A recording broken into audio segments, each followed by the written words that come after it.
Бабаларымыздан мұра болған салт дәстүрлер біздің рухани байлығымыз. Ал зайырлы қоғам барша азаматтардың тең құқығы мен еркіндігі қамтамасыз етілген орта. Зайырлы деген Қазақстан Республикасы өзінің зайырлы мемлекет деп санайды. Зайырлық дегеніміз ешқандай бір діни конфессияға басымдық бермейді және олардың да құқықтарын ешқандай да шектемейді. Барлығы тең құқықты болып табылады. Ал исламдық бағыт бойынша Қазақстан мұсылмандар діни басқармасы бар. Соның Абу Ханифа мазхабы және Имам Матурidi ақида негізінде өзінің жұмыстарын жүргізеді. Исламда немесе осы қазақ халқында ежелден келе жатқан бір нәрсенің қайталануы арқасында рухани, әлеуметтік, мәдени қалыптасқан ғасырлар бойы қалыптасқан таным.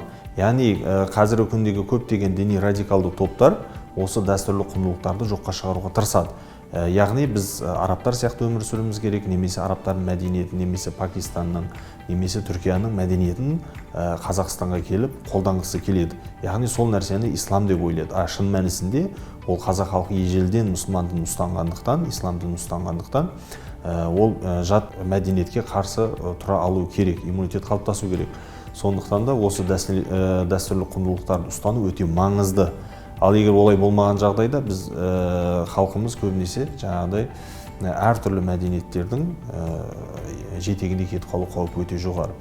Дәстүрлі құндылықтар дегеніміз отбасыға құрмет, үлкенге ізет, кішіге қамқорлық көрсету, ғасырлар бойы қалыптасқан мәдени мұрамыз. Зайырлылық әр адамның ар-ождан бостандығы мен сенім еркіндігі сақталатын жүйе. Зайырлылық діни таным мен құндылықтарды мойындамауда, немесе олардың қоғам мен мемлекет өміріндегі рөлі мен маңызын кемсітуді білдірмейді.